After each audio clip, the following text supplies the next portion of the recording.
चूड़ामणि। विवेक चूड़ामणि ग्रंथ में श्लोक नंबर 111 श्लोक को पढ़ते हैं।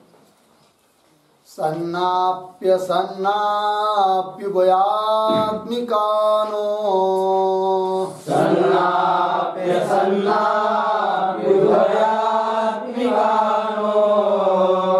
भिन्नाप्युभयात्मिकानो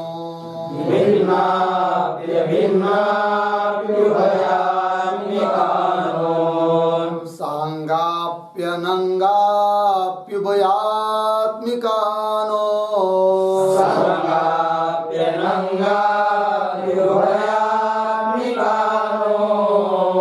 महाद्भुता निर्वचनीय रूपा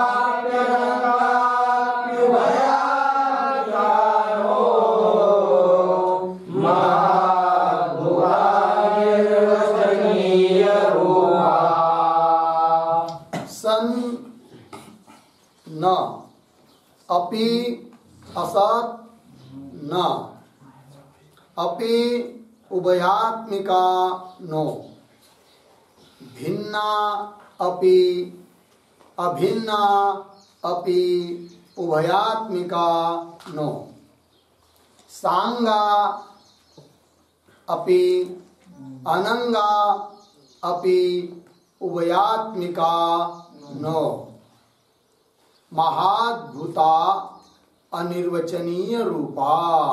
ठीक, अन्वय देखिए भाई। सत अपि न,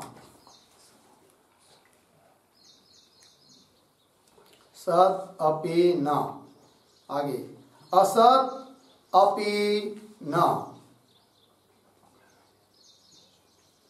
असत अपि न, उभयात्मिका नो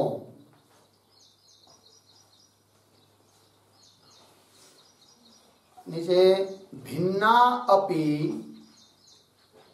अभिन्ना अपि उभयात्मिका नो, सरल है तीनों पंक्ति। सांगा अपि अनंगा अपि उभयात्मिका नो महाद्भुता अनिर्वचनीय रूपा। ठीक, चलिए भाई, कल के श्लोक में 110 नंबर के श्लोक में माया बताया था। माया क्या है? अव्यक्त उसका नाम है, वो परमेश्वर की शक्ति है और सभी कार्य का कारण होने के कारण परा है, अर्थात कार्य की अपेक्षा उत्कृष्ट है, त्रिगुणात्मिका है, अनादि अविद्या है। ये सब बताया था माया के बारे में। ठीक है जी।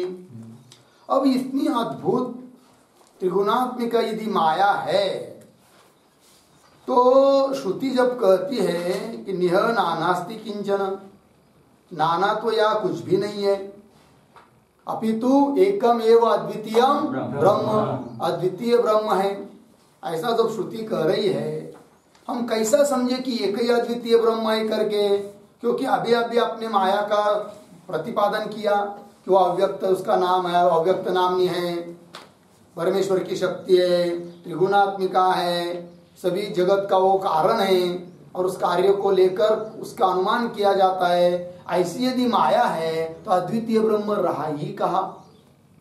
तो निह नानास्ति किंचन, या नाना कुछ है नहीं है, इस श्रुति की संगति भी कैसी लगेगी?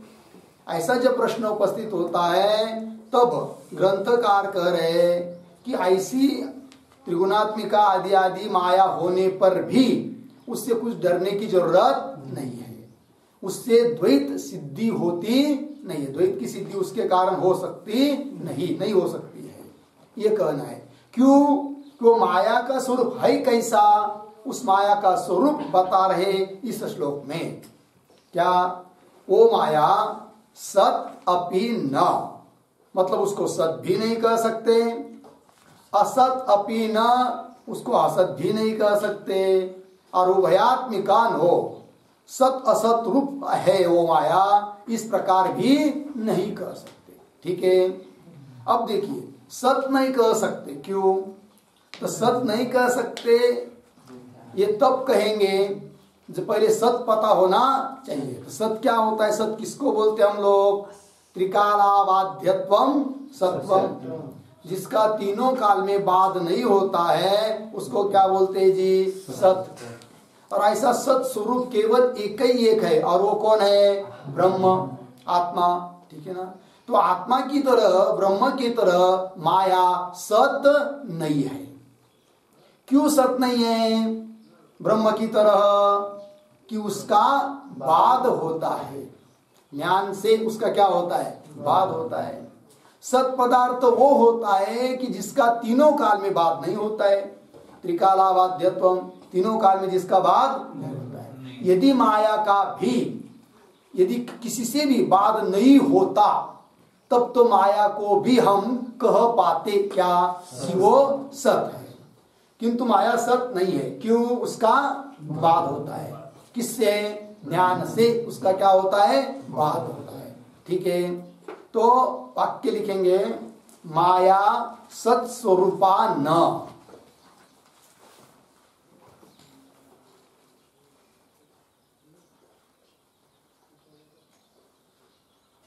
माया सत्स्वरूपा न, यतो ही उद्धरण चिन्ह में मामेव ये प्रपद्यन्ते,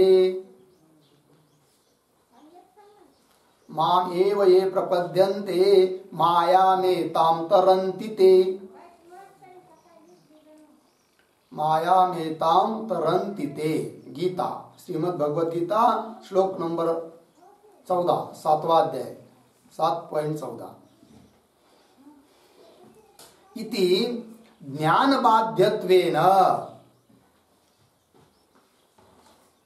लिखा आगे, इति ज्ञान बाध्यत्वेन मायायाः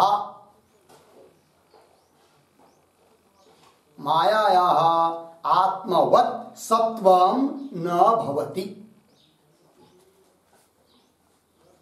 आत्मवत् सत्वं न भवति। हो गया? चलिए अर्थ समझ लेते हैं कि क्या है, क्या कौन सी बात पर चर्चा हो रही है? माया सत नहीं है, माया न सत्स्वरूप। यतो ही, क्योंकि, तो भगवान ने कहा है कि माम एव ये प्रपद्यन्ते, जो लोग मेरे को शरण आते हैं, है कि नहीं, एताम मायाम ते तरन्ति, इस माया को तैर कर पार हो जाते हैं। अर्थात जो मेरे स्वरूप को जानते हैं तो ज्ञान हो जाएगा उनको मत स्वरूप का, तब उसके द्वारा माया का क्या हो जाएगा? बाध। इस श्लोक में कहे हुए के अनुसार ज्ञान बाध्यत्वेन, ज्ञान के द्वारा वो बाधित होती है। कौन? माया।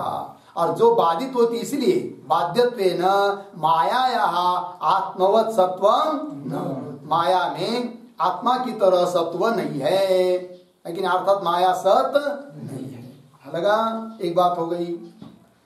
श्लोक में दूसरी बात आई है, असत अपि न, माया क्या नहीं है जी? असत भी नहीं है। असत क्यों नहीं है माया? ठीक है, तो देखिए, असत किसको कहते हैं? असत उस चीज को कहते हैं जिसका कभी भी भान होता नहीं है, प्रतीति आती नहीं है कि नहीं? ऐसा जो पदार्थ होता है उसको क्या कहते हैं? असत, अलिक, तुच्छ, जिसको बोलते हैं। उदाहरण, वंध्यापुत्र, है कि नहीं? ख पुष्प, शशशृंग, कभी मिलेगा? है कि नहीं? वंध्यापुत्र कभी किसी ने देखा है? नहीं देखा है, क्योंकि वंध्यापुत्र एक शब्द मात्र है, वस्तुता व्यक्ति नहीं है। क्योंकि वंध्या कहेंगे और उधर पुत्र कहेंगे, पुत्र हो गया तो वंध्या कैसी? ठीक है ना? और वंध्या का पुत्र असंभव, है कि नहीं? शशशृंग, खरगोश, ससा, उसके कभी सिंह होते हैं क्या? कभी भी क्षीण होते नहीं है, दुर्मिल पदार्थ है, दुर्मिल है ही नहीं है। दुर्मिल उसको बोलते हैं कि जो कभी न कभी कहीं तो मिल जाएगा, भले ज्यादातर न मिले किंतु कभी तो मिलता है, उसको क्या कहते हैं, दुर्मिल। किंतु ये तो है ही नहीं है, असंभव है कि नहीं। और दृष्टांत दिया है क्या, पुष्प, आकाश को कोई पुष्प होता है क्या, फूल नहीं होता है कि नहीं, असंभव है। ऐसे जो अलिक पदार्थ है, तुच्छ पदार्थ है, नाम मात्र जो होते हैं उनको क्या कहते हैं, असत। उसकी तरह माया असत भी नहीं है। क्यों, प्रतीति होती है कार्य रूपेण, तो माया का सब कार्य दिखाई दे रहा है, ये जागृत और स्वप्न ये सब किसका कार्य है, माया का कार्य है। तो कार्य रूपेण, कार्य रूप से दिखाई देती है, इसलिए उसको असत नहीं कर सकते, क्योंकि असत की कभी भी प्रतीति होती नहीं है, और माया की कार्य रूप से प्रतीति होती है, इसलिए माया असत भी। लिखिए दूसरा वाक्य, माया असत स्वरूपा न।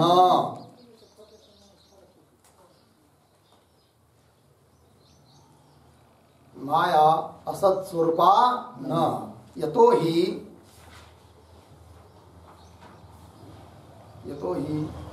ज्ञानात् प्राक्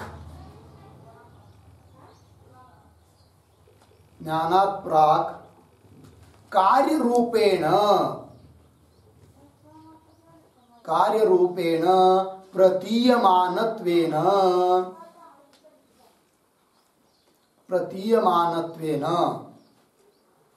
अर्धविराम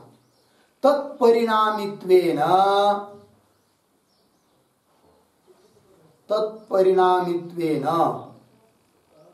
अनुमिति विषयत्वेन च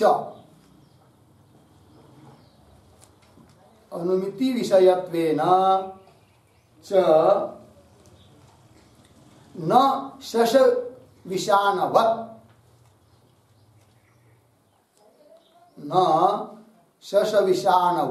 असत्वम्।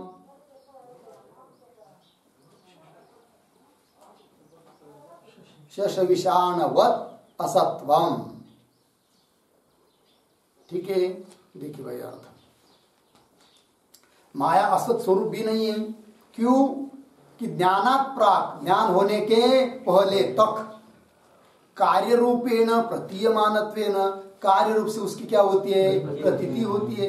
ये सब स्थूल प्रपंच माया का ही तो कार्य है, तो कार्य रूप से उसकी प्रतीति हो रही है। एक बात, एक हेतु हुआ, कार्य रूप से उसकी प्रतीति होती है, इसलिए माया को असत नहीं कह सकते। और दूसरी बात, तत्परिणामित्वेन अनुमिति विषयत्वेन, अनुमिति का वो विषय है कि नहीं, क्योंकि माया का ये सब जगत यदि परिणाम है, इस जगत को, कार्य को हेतु बनाकर माया का क्या किया जाता है, अनुमान, तो अनुमिति का विषय बन जाती है। कौन, माया है कि नहीं। इसीलिए भी उसको असत नहीं कर सकते, क्योंकि असत पदार्थ किसी भी प्रमाण का विषय होता नहीं, जबकि माया दो प्रमाण का विषय हो रही है। कार्य रूप से प्रत्यक्ष प्रमाण का विषय हो रही है, और कार्य को देखकर जिसकी अनुमिति कर रहे उस माया की, तो अनुमिति का भी वो क्या हो रही है, विषय हो रही है। इसका मतलब माया असत भी नहीं है। असत कौन होता है जी, शश विषाण है कि नहीं, उसकी तरह माया असत नहीं। वही लिखा है, तत्परिणामित्वेन अनुमिति विषयत्वेन च न शश विषाणवत्। शश कहते खरगोश, ससा, विषाण कहते सिंह। जैसे सशे के सिंह असत होते हैं, उस प्रकार माया असत नहीं है। लगा, न शश विषाणवत् असत्वम्, ठीक है। दो मुद्दे हुए। अब तीसरा पॉइंट क्या है, उभयात्मिका नो, है कि नहीं। लिख सकते, माया सत असत उभयात्मिका न। माया सत असत उभयात्मिका न, यतो ही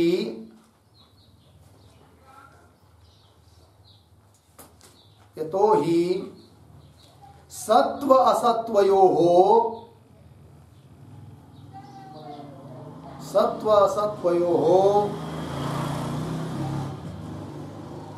सत्व असत्वयोः विरुद्धत्वेन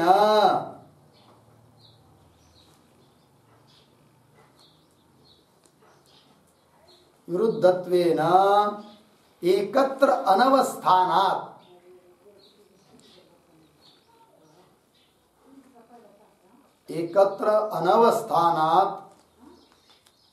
मायायाः उभयात्मकत्वं न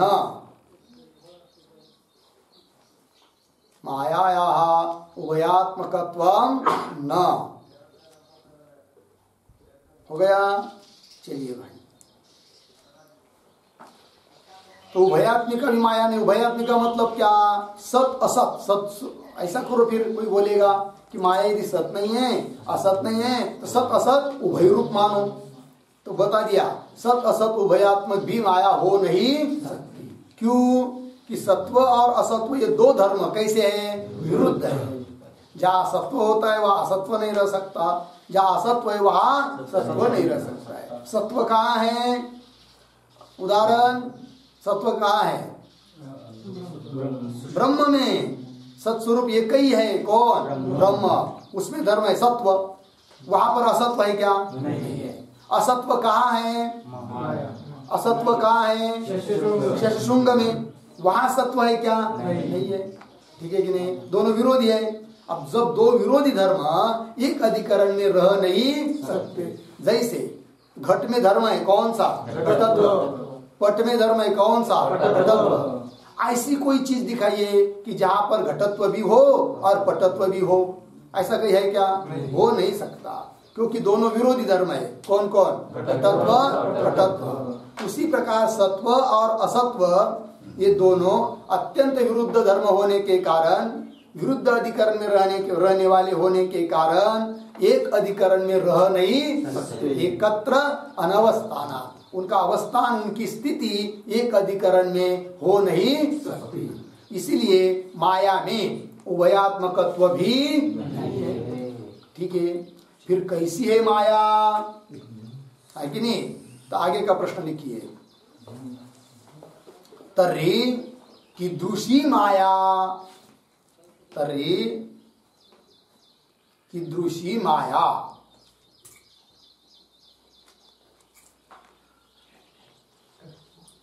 कीदृशी माया मतलब माया किस प्रकार की है, ऐसा प्रश्न होगा कि नहीं? तो इसका उत्तर अंतिम पाद में दे रहे, महाद्भुता अनिर्वचनीय। वाह!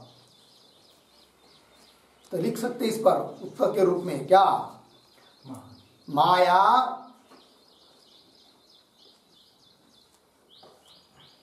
सत असत विलक्षण रूपा। माया सत असत विलक्षण रूपा, दृष्ट नष्ट स्वरूपत्वात्। दृष्ट नष्ट स्वरूपत्वात्।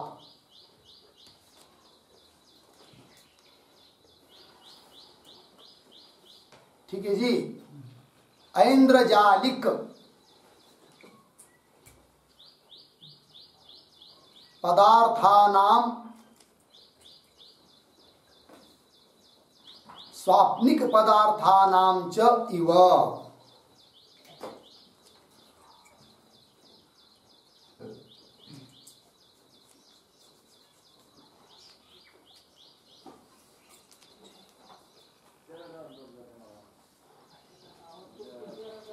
हो गया जी? क्या लिखा है बोलो?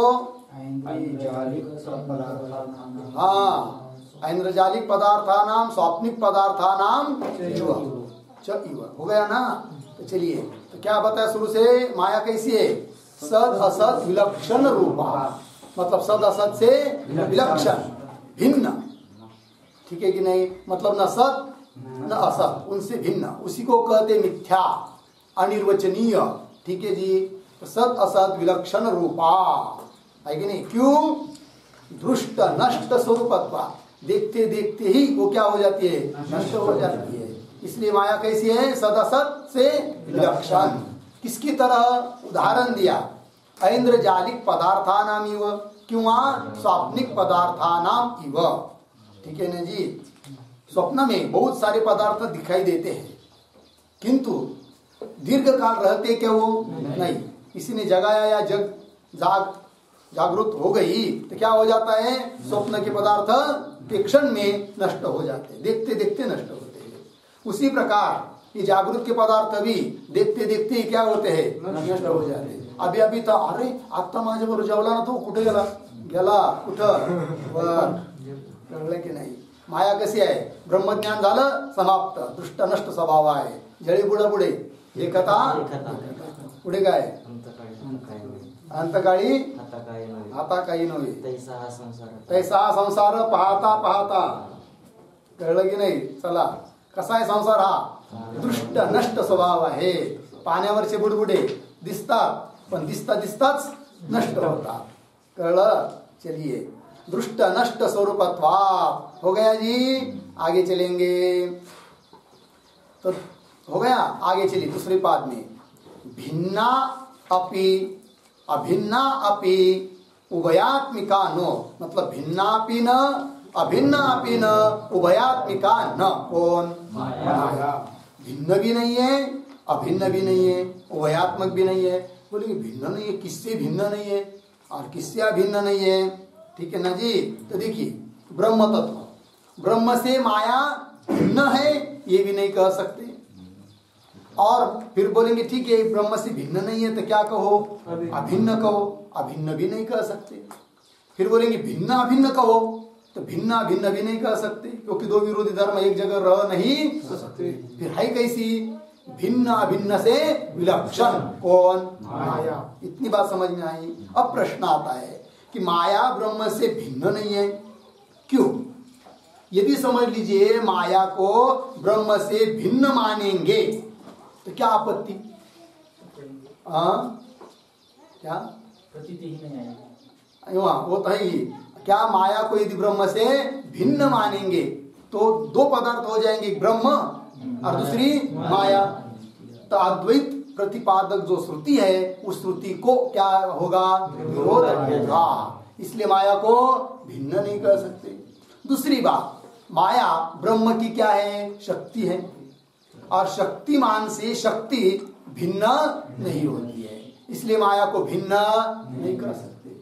फिर कोई बोलेगा तो अभिन्न कहो माया को ब्रह्म के साथ, अत्यंत अभिन्न कहो, वो भी नहीं कह सकते, क्योंकि अत्यंत अभिन्न कहेंगे तो क्या होगा पता है, ब्रह्म ज्ञान व्यर्थ हो जाएगा, क्योंकि ब्रह्म ज्ञान होने पर भी उसका बाद नहीं होगा। ब्रह्म का बाद होता है क्या, नहीं। और ब्रह्म से अत्यंत अभिन्न ब्रह्म स्वरूप ही उसको अभिन्न, अत्यंत अभिन्न मतलब क्या, ब्रह्म ही माया, ब्रह्म स्वरूप मान लिया उसको, ब्रह्म से अतिरिक्त है ही नहीं, तो ब्रह्म का बाद नहीं होता है तो उसका भी बाद नहीं होगा। तो ब्रह्म ज्ञान प्रतिपादक सभी शास्त्र भी क्या हो जाएंगे, व्यर्थ हो जाएंगे। इसलिए ब्रह्म से अत्यंत अभिन्न भी नहीं है। फिर भिन्न भिन्न ये भी नहीं कह सकते, क्योंकि दो विरोधी धर्म एक जगह रह नहीं सकते। लग गया पंक्ति, लिखते इस पर थोड़ा। ब्रह्मण भिन्नत्वेन, ब्रह्मण भिन्नत्वेन अभिन्नत्वेन च, अभिन्नत्वेन च वक्तुम अशक्या, वक्तुम अशक्या हो गया पूर्ण विराम। ब्रह्मण अत्यंत भिन्नत्वे,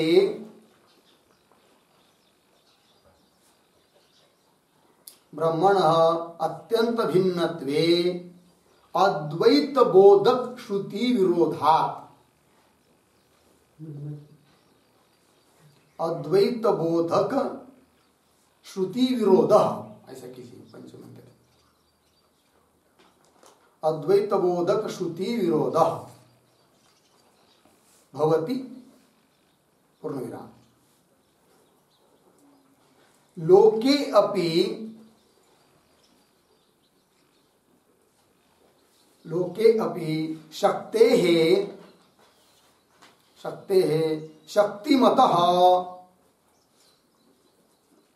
शक्तिमतः अत्यंत भेदाभावात, अत्यंत भेदाभावात, अत्यंत भेदाभावात हो गया। अर्थ समझ लीजिए।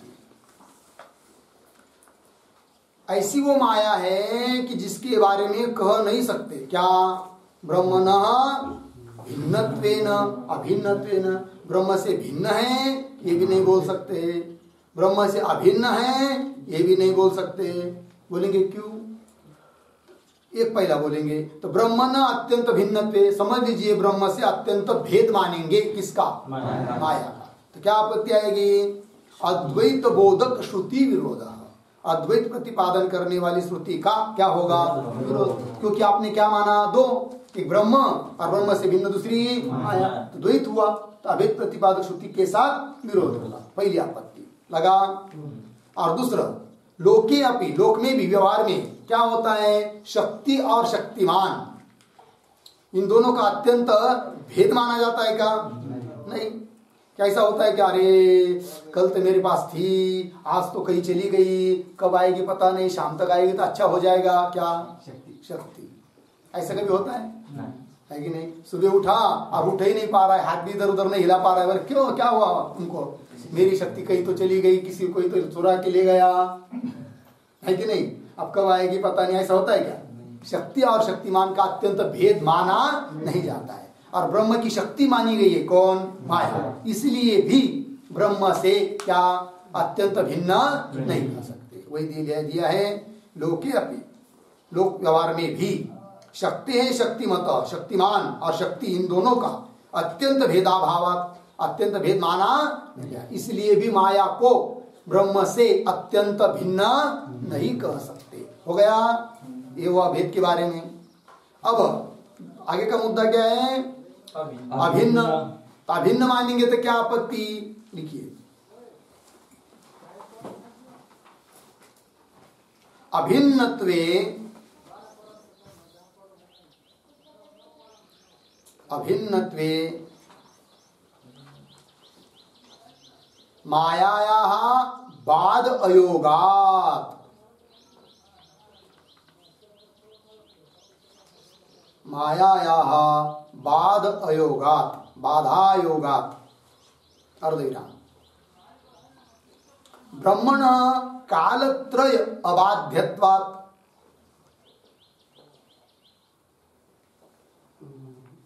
ब्रह्मण कालत्रयाबाध्यत्वात्,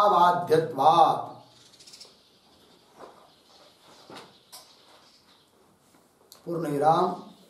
विरुद्धत्वेन उभयात्मिका अपि न भवति,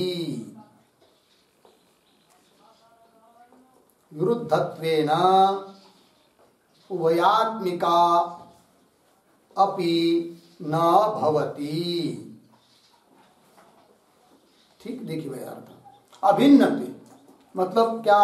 ब्रह्म के साथ अत्यंत अभेद मानेंगे। किसका? माया का।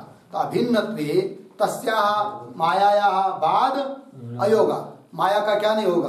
बाद नहीं हो पाएगा, क्योंकि ब्रह्म से क्या माना? अत्यंत अभिन्न माना। और ब्रह्म का बाद होता है क्या? नहीं।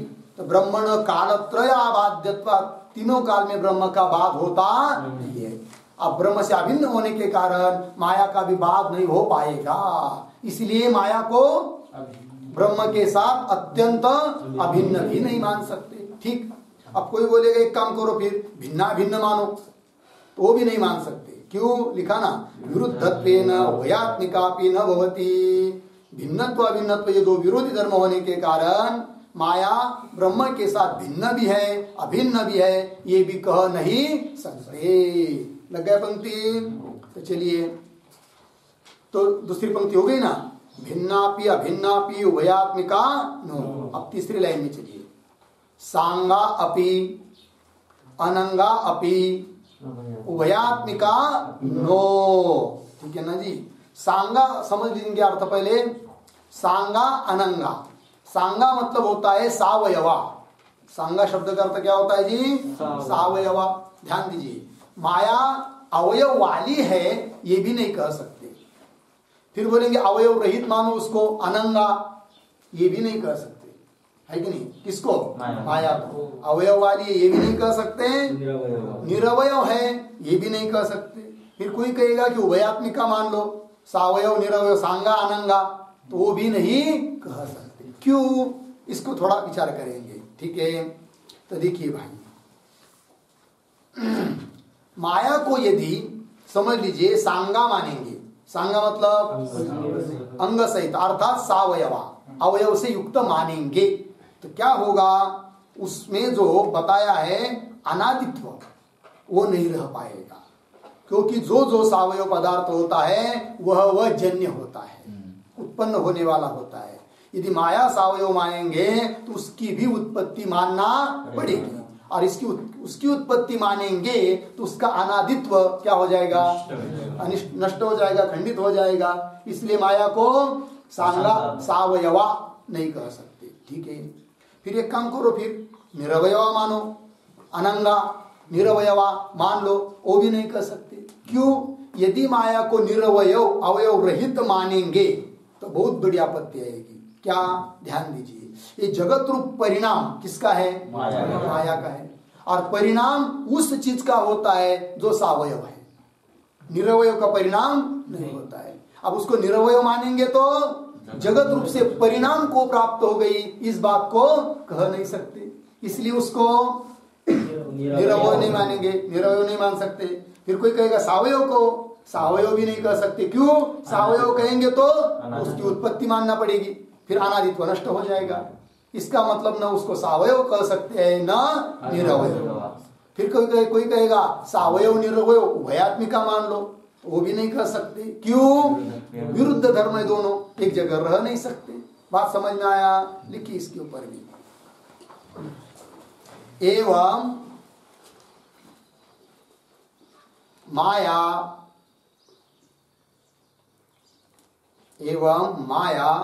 अनादित्वेन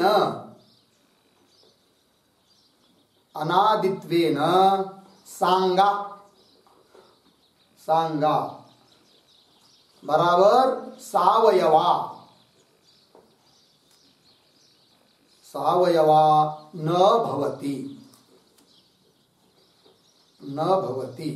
अर्धविराम। सावयवत्वे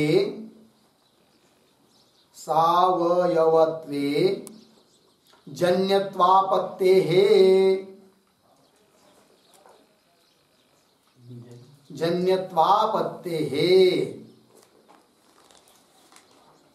ठीक? देखिए अर्थ इस प्रकार माया को है कि नहीं?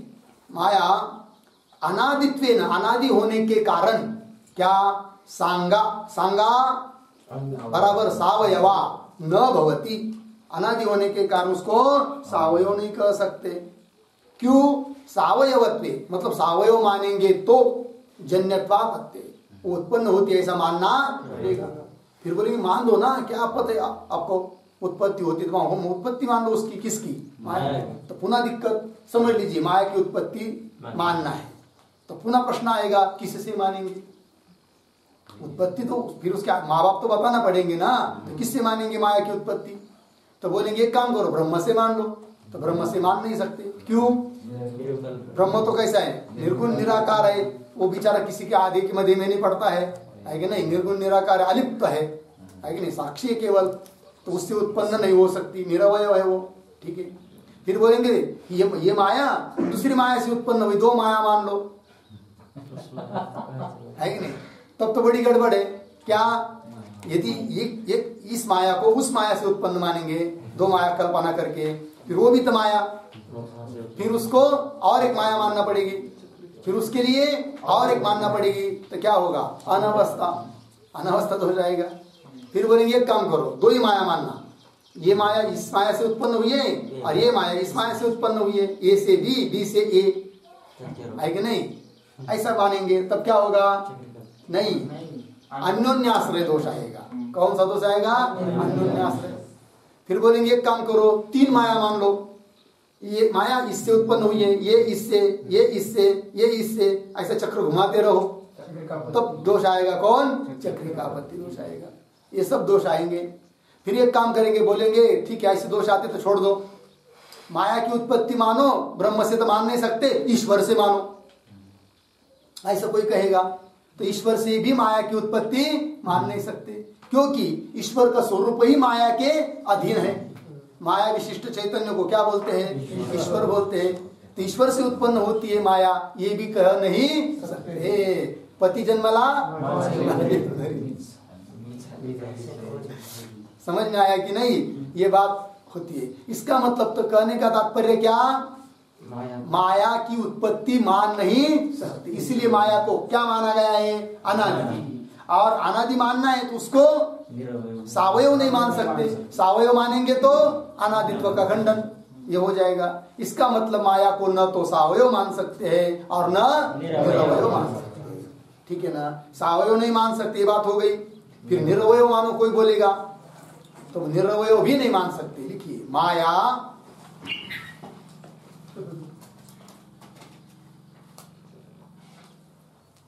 न निरवयवा,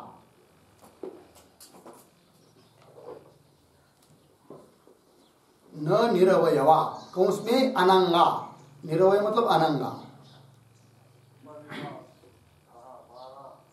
अर्धविराम। निरवयवत्वे,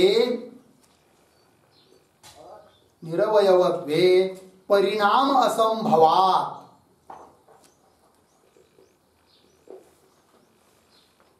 परिणाम असंभवात्, अतः न निरवयवा वक्तुम शक्यते, अतः न निरवयवा वक्तुम शक्यते।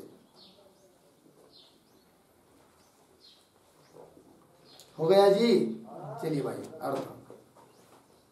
माया को निरवयव भी नहीं मान सकते, क्योंकि निरवयव मानेंगे तो निरवयवत्वे परिणाम असंभव, परिणाम नहीं हो पाएगा, क्योंकि परिणाम जो होता है वो किस पदार्थ का होता है जी? सावयव पदार्थ का ही परिणाम होता है, निरवयव पदार्थ का परिणाम होता नहीं, है ना? इसलिए माया को निरवयव भी नहीं कह सकते।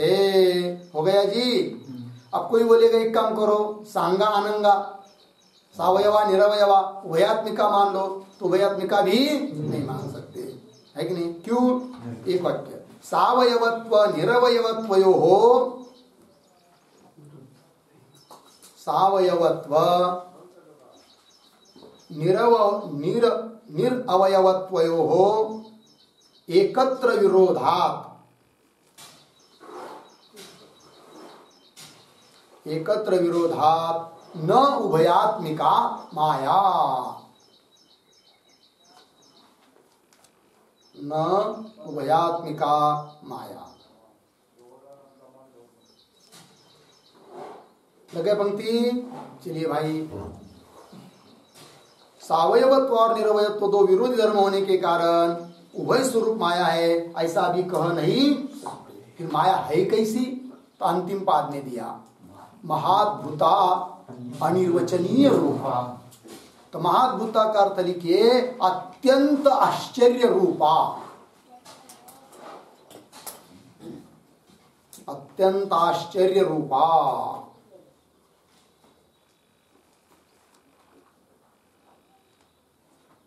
ठीक है, आश्चर्य स्वरूप है, इसलिए उसको कह दिया क्या? अनिर्वचनीय रूपा। इसका भी अर्थ लिखिए, अनिर्वचनीय रूपा मतलब क्या? तो लिखते हैं, अतः माया सत्वासत्वाभ्याम,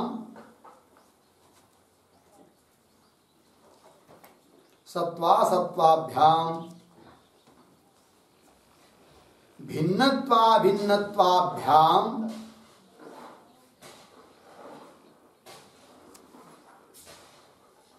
भिन्नत्वाभिन्नत्वाभ्याम सांगत्वानंगत्वाभ्याम सांगत्वानंगत्वाभ्याम निर्वक्तुम अशक्या।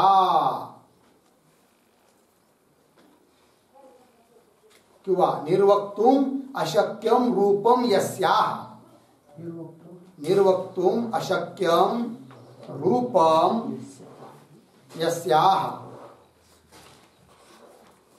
यस्याः सा अनिर्वचनीय रूपा, सा अनिर्वचनीय रूपा।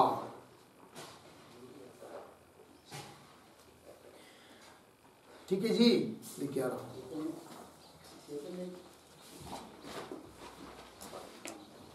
कैसी माया? सत्व असत्वाभ्याम सत असत रूप से, भिन्नत्व भिन्नत्व रूप से, सांगत्व अनंगत्व रूप से, निर्वक्तुम अशक्यम रूपम यस्याः, कथन करना मतलब उस माया का रूप किसी भी प्रकार से कथन नहीं कर सकते। न उसको सत कह सकते, न असत, न सत असत रूप, न भिन्न न अभिन्न, न भिन्ना भिन्न, और न सांगत्व न अनंगत्व, न सांगत्व अनंगत्व, किसी भी प्रकार से जिसका निरूपण कर नहीं सकते, है कि नहीं। निर्वक्तुम अशक्यम रूपम यस्याः, जिसका निरूपण करना, जिसके रूप का निरूपण करना शक्य नहीं है, उसको बोलते हैं क्या? अनिर्वचनीय रूपा। तो माया कैसी फिर? अनिर्वचनीय है, अर्थात कल्पित है। अनिर्वचनीय के लिए पर्यायवाची शब्द क्या होते हैं? कल्पित, मिथ्या, प्रातिभाषिक। ठीक है ना जी? कल्पित है, अनिर्वचनीय है, मिथ्या है, प्रातिभाषिक है कि नहीं? यह है कौन? ऐसे माया। इसलिए न्यनानास्ति किंचन श्रुति के साथ भी कोई आपत्ति विरोध नहीं है कि नहीं? पुनः एकमेव अद्वितीयम ब्रह्म, इसमें भी कोई आपत्ति नहीं है, क्योंकि कल्पित पदार्थ के द्वारा द्वैत की सिद्धि होती ही नहीं। हो गया ना? चलिए भाई, इस श्लोक को याद कीजिए। आगे चलिए, आगे के श्लोक को पढ़ते हैं। शुद्धाद्वय ब्रह्म विबोधनास्या, शुद्धाद्वय ब्रह्म विबोधनास्या, सर्प भ्रमो रज्जु विवेकतो यथा, सर्प भ्रमो रज्जु विवेकतो यथा, रजस्तमः सत्त्वमिति प्रसिद्धा, रजस्तमः सत्त्वमिति प्रसिद्धा, गुणास्तदीयाः प्रथितैः स्वकार्यैः, गुणास्तदीयाः प्रथितैः स्वकार्यैः, शुद्धाद्वय ब्रह्म विबोधनास्या, सर्वभ्रमो रज्जु विवेकतो यथा, रजस्तमः सत्त्वमिति प्रसिद्धा,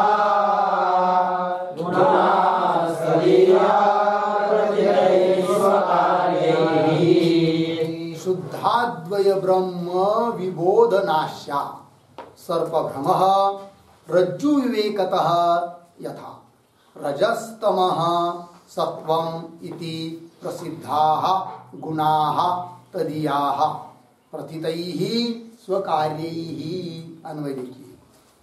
शुद्धाद्वय ब्रह्म विबोधनास्या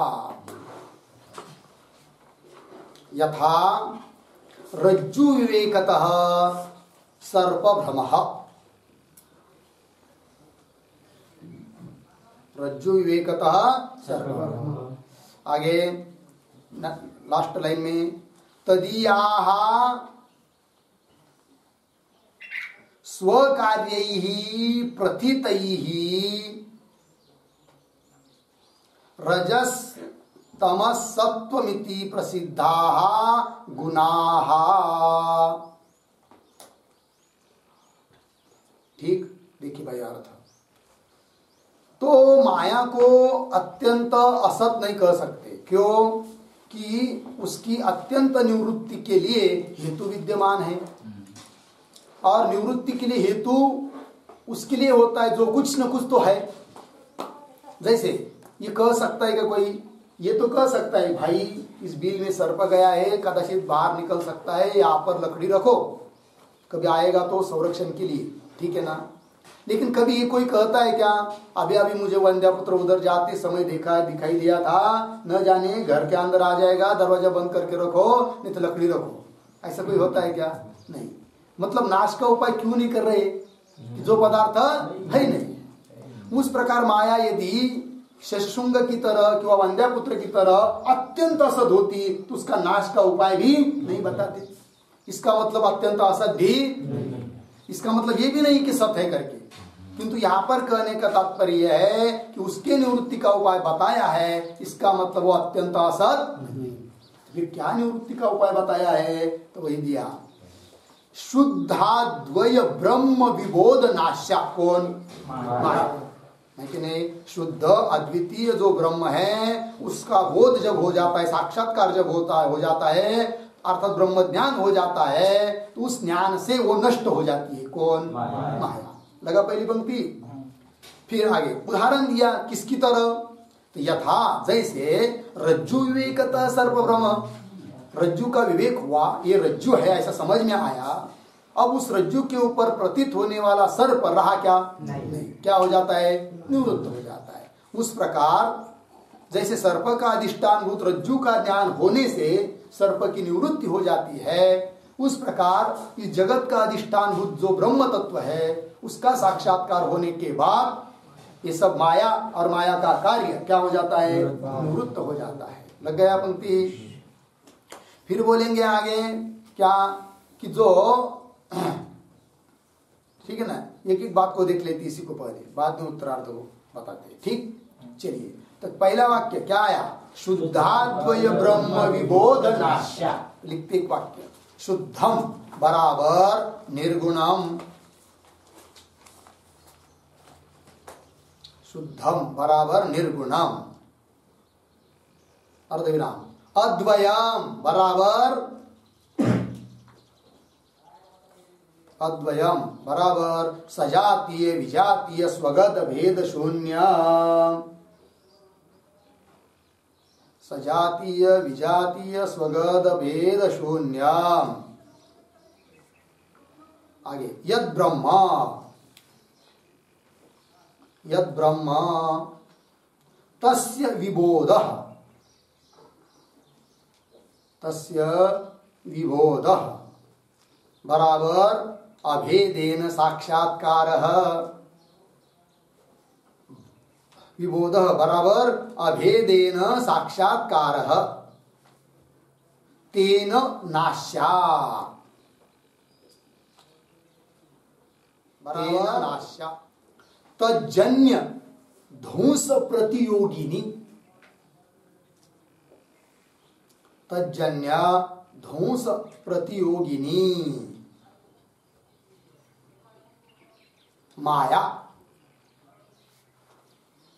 ठीक हो गया। चलिए अर्थ देखिए। शुद्ध, शुद्ध मतलब निर्गुण, क्योंकि जो शुद्ध होता है वो निर्गुण होता है। ठीक है ना, गुण आ गया तो क्या हो जाता है? कलुषित हो जाता है गुण से।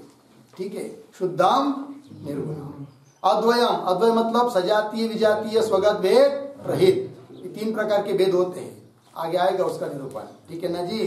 ब्रह्म में कोई भेद नहीं है, न सजातीय न सजातीय भेद नहीं है ब्रह्म में, विजातीय भेद नहीं है, और स्वगत भेद भी भेद शून्यम। यद ब्रह्म, ऐसा जो ब्रह्म तत्व है, तस्य विबोध, उस ब्रह्म तत्व का जो विबोध, विबोध मतलब अभेदेन साक्षात्कार, उस ब्रह्म तत्व का अभेद रूप से साक्षात्कार।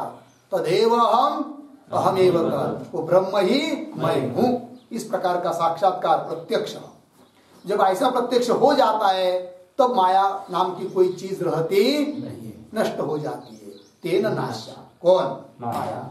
अर्थात तज्जन्य ध्वंस प्रतियोगिनी, ब्रह्म साक्षात्कार से जन्य जो ध्वंस, किसका ध्वंस? माया का, माया का ध्वंस, माया का जो ध्वंस उसका प्रतियोगी कौन? माया। माया। घट ध्वंस का प्रतियोगी घट, पट ध्वंस का प्रतियोगी पट। उस प्रकार ब्रह्म ज्ञान होने के बाद जो ध्वंस होता है किसका? माया का। उस ध्वंस का प्रतियोगी कौन? माया। ऐसी है वो माया। समझ में आया? तो थोड़े में क्या कहना हो तो तत्व ज्ञान होने के बाद वो नष्ट हो जाती है, रहती कौन? माया। तो दृष्टांत बताओ। दृष्टांत बता रहे, यथा रज्जु विवेकतः सर्प भ्रम। रज्जु विवेक मतलब रज्जु के ऊपर प्रतीत हुआ जो सर्प है, वो सर्प का, सर्प भ्रम की निवृत्ति कब होती है? रज्जु का ज्ञान होने के बाद ही होती है कि नहीं? रज्जु का ज्ञान नहीं करेंगे और दूसरा कितना भी उपाय करेंगे तो सर्प की निवृत्ति हो सकती है क्या? नहीं हो सकती है। उस सर्प की निवृत्ति के लिए एक ही उपाय है क्या? रज्जु का ज्ञान। उस प्रकार ये जो प्रपंच है, जन्म मरणादि संसार है, दुख की अनुभूति हो रही है, इन सबकी निवृत्ति यदि मूल सहित चाहते हो तो एक ही उपाय है क्या? ब्रह्म ध्यान। ठीक है जी। बुद्धीचे वैभव अन्य नाही तुझे, ये क्या किसी राजे सकल से। बस बुद्धि, धीरूभाई अंबानी जैसे कितना भी पैसा कमाया तो कोई बुद्धि का वैभव, बुद्धि का वैभव उसमें ही है क्या? एक आत्म तत्व को प्रत्यक्ष करने में लग गया जी। फिर पैसा नहीं मिला तो भी, आश्रम नहीं मिला तो भी, गाड़ी नहीं मिली, शादी नहीं हुई तो भी। समझ में आता है कि नहीं? चलिए, यथा रज्जु विवेकतः सर्प भ्रम। सर्प भ्रम मतलब क्या? देखिए एक शब्द, रज्वाम जातः अयम सर्प इति भ्रम। रज्वाम जातः अयम सर्पः इति भ्रम, ये भ्रम है।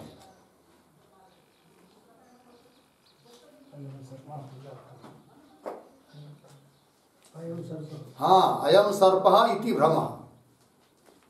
सर्प भ्रम मतलब क्या? रज्जु के ऊपर उत्पन्न हुआ जो अयम सर्प, ये ज्ञान, यही क्या है? भ्रम है। ठीक है, वो नष्ट हो जाता है कब? रज्जु विवेकतः। लिखेंगे इस पर एक वाक्य, यथा कल्पित सर्पाधिष्ठान,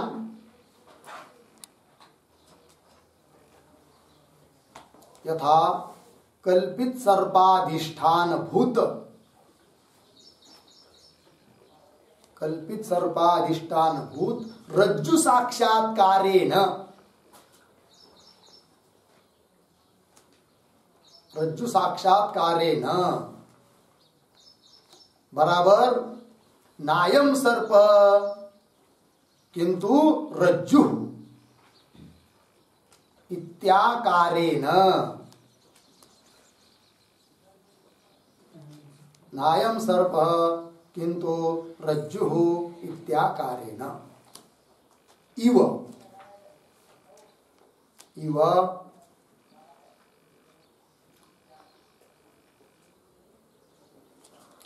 निर्गुणे अद्वितीये, निर्गुणे अद्वितीये ब्रह्मणि,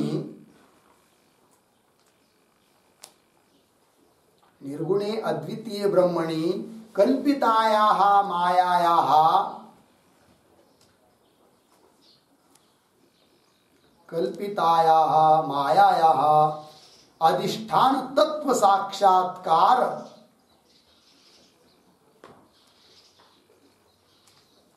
अधिष्ठान तत्व साक्षात्कार बाध्यत्वम,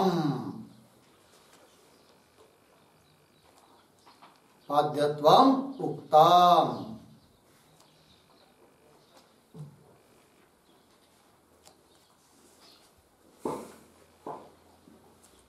हो गया जी।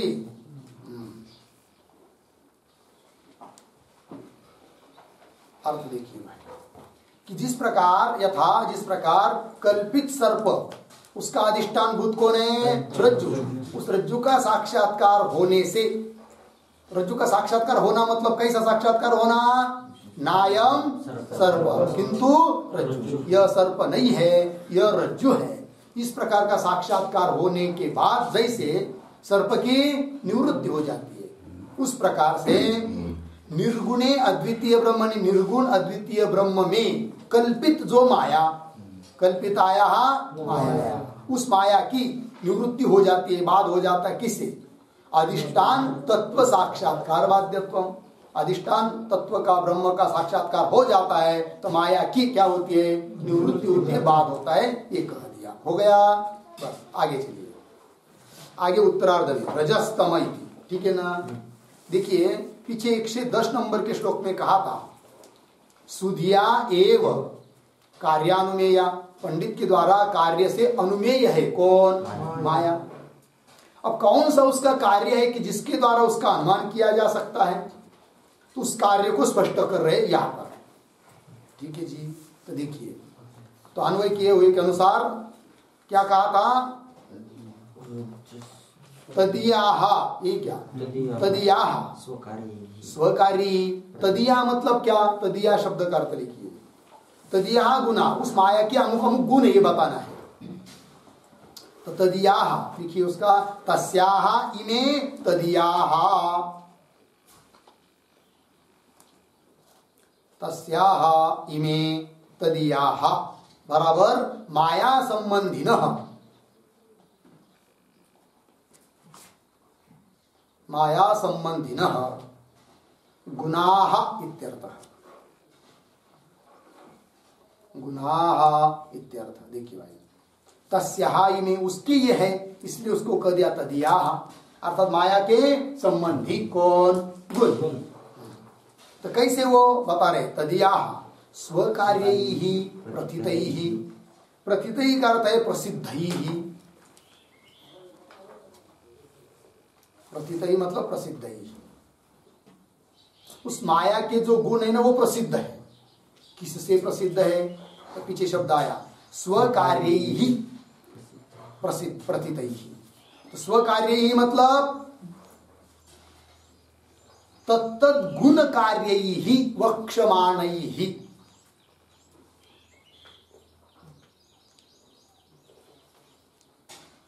तत्तद् गुण कार्यैः वक्ष्यमाणैः। ठीक देखिए अर्थ, उस माया के जो गुण है ना, गुण का भी एक अपना अपना कुछ कार्य होता है, ठीक है ना। तो तत्तद् गुण, उस गुण का जो जो कार्य है, जो आगे कहेंगे अभी तुरंत, ठीक है ना, उस कार्य के द्वारा प्रसिद्ध है वो कौन? उस माया के गुण। कौन है लेकिन वो गुण? उनका नाम तो बताओ कम से कम, कार्य तो बाद में बताओ। कार्य से प्रसिद्ध है गुण ये बता रहे हो, वो कौन गुण है? तो बताया रजस तमस सत्वम इति प्रसिद्धाः गुणाः। रजोगुण, तमोगुण और सत्वगुण इस नाम से प्रसिद्ध है गुण। किसके? माया के, है कि नहीं। और वो गुण जगत में बहुत प्रसिद्ध है, क्योंकि उन गुणों का अपना अपना कार्य होता है। उस कार्य से वो गुण क्या है? अब उन गुणों का क्या क्या कार्य है वो आगे के श्लोक में आएगा, ठीक है ना। यहाँ पर बताया केवल इस माया के वो क्या है जी?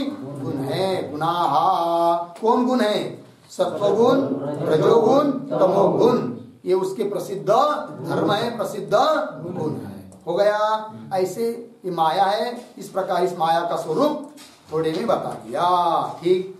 अब माया के जो गुण है, उन गुणों का क्या क्या कार्य होता है उसको बताएंगे कल, ठीक। ओम पूर्णमदः पूर्णमिदं पूर्णात् पूर्णमुदच्यते पूर्णस्य पूर्णमादाय